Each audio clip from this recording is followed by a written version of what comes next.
നമസ്കാരം. മമ്മയുടെ അടുക്കളയിലേക്ക് സ്വാഗതം. ഞാൻ ഗീത. നമുക്കിന്നൊരു ഗോതമ്പ് കഞ്ഞി ഉണ്ടാക്കാം. വളരെ ഹെൽത്തിയാണ് ഈ ഗോതമ്പ് കഞ്ഞി. പെട്ടെന്ന് ഉണ്ടാക്കുകയും ചെയ്യാം. ഡയബറ്റിക് പേഷ്യൻസിനൊക്കെ വളരെ നല്ലതാണ്. എല്ലാവർക്കും കഴിക്കാവുന്നതാണ്. അതെങ്ങനെയാണ് ഉണ്ടാക്കുന്നതെന്ന് നോക്കാം. ഈ ഒരു കഞ്ഞിക്ക് വേണ്ടിയിട്ട് സൂചി ഗോതമ്പ് എടുത്തിട്ടുണ്ട്. ഇത് നുറുക്ക് സൂചി ഗോതമ്പാണ്. പിന്നെ ചെറുപയർ, ഉലുവ, പിന്നെ മുരിങ്ങയില, പിന്നെ വെള്ളം. ഇതൊരു 100 ഗ്രാം ഉണ്ട്. ഇതൊരു 50. പിന്നെ ഇതൊരു 1 ടീസ്പൂണ്. നമുക്ക് ആദ്യം ഈ ഗോതമ്പും പയറും ഉലുവയൊക്കെ ഒന്ന് വെള്ളത്തിൽ കുതിരാനിടാം. കുതിർത്ത ശേഷം വേവിക്കുകയാണെങ്കിൽ പെട്ടെന്ന് വെന്ത് കിട്ടും. ഇനിയിപ്പോൾ സമയമില്ലെങ്കിൽ അങ്ങനെ തന്നെ എടുത്ത് വെക്കുകയും ചെയ്യാം. ഞാൻ എന്തായാലും ഇതൊന്ന് കുതിർത്തെടുക്കട്ടെ. ഞാൻ ഈ ഗോതമ്പും പയറും എല്ലാം 2 മണിക്കൂറോളം വെള്ളത്തിൽ കുതിർത്തതാണ്. പിന്നെ ഇതാ മുരിങ്ങയില ഊരി വെച്ചിട്ടുണ്ട്. നമുക്കിനി ഇതെല്ലാം കുക്കറിലേക്ക് ഇടാം.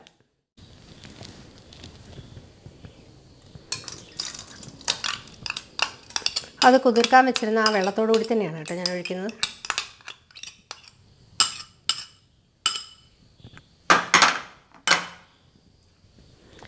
പയറ്, ഉലുവ,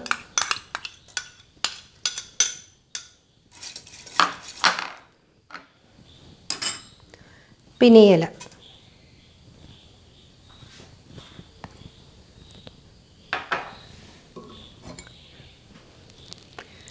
വെള്ളം ഒഴിക്കാം.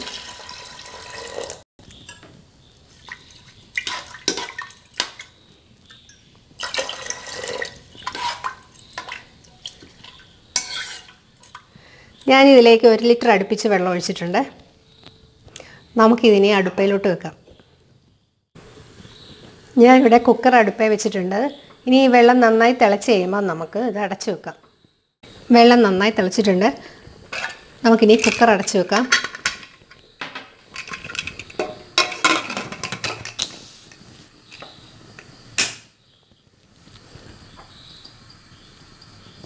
നമുക്കിനി വെയിറ്റ് ഇടാം. ഇനി ഈ കഞ്ഞി വേകുന്നത് വരെ നമുക്ക് വെയിറ്റ് ചെയ്യാം. നമുക്കിനി കുക്കറൊന്ന് തുറന്ന് നോക്കാം. ഞാനിത് അടച്ചു വെച്ച ശേഷം ഒരു 10 മിനിറ്റ് ഹൈ ഫ്ലെയിമിൽ ഒരു വിസിൽ വന്നു കഴിഞ്ഞപ്പോൾ ഒന്ന് തീ കുറച്ച് വെച്ചിരുന്നു. മൊത്തത്തിലൊരു 10-12 മിനിറ്റ് എടുത്തിട്ടുണ്ട് കേട്ടോ.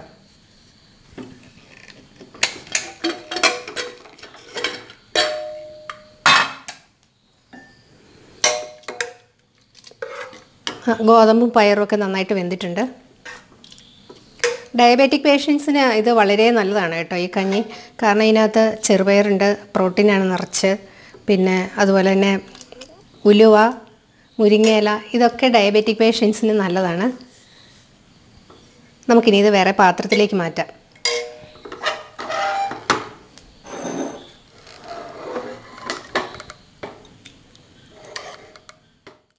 നമ്മുടെ ഗോതമ്പ് കഞ്ഞി തയ്യാറായിട്ടുണ്ട്. നല്ല ടേസ്റ്റാണ് ഈ കഞ്ഞി കുടിക്കാൻ. ഇതിനകത്ത് ഈ ചെറുപയറിനും ഗോതമ്പിനും ഞാൻ ഈ ഒരു അളവിലെടുത്തന്നേ ഉള്ളൂ.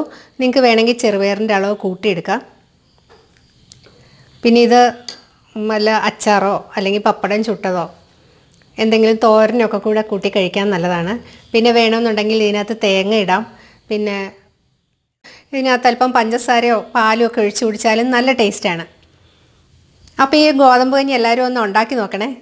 എൻ്റെ വീഡിയോ ഇഷ്ടമായാൽ ഇതുവരെ എൻ്റെ ചാനൽ സബ്സ്ക്രൈബ് ചെയ്യാത്തവരുണ്ടെങ്കിൽ ഒന്ന് സബ്സ്ക്രൈബ് ചെയ്യണേ.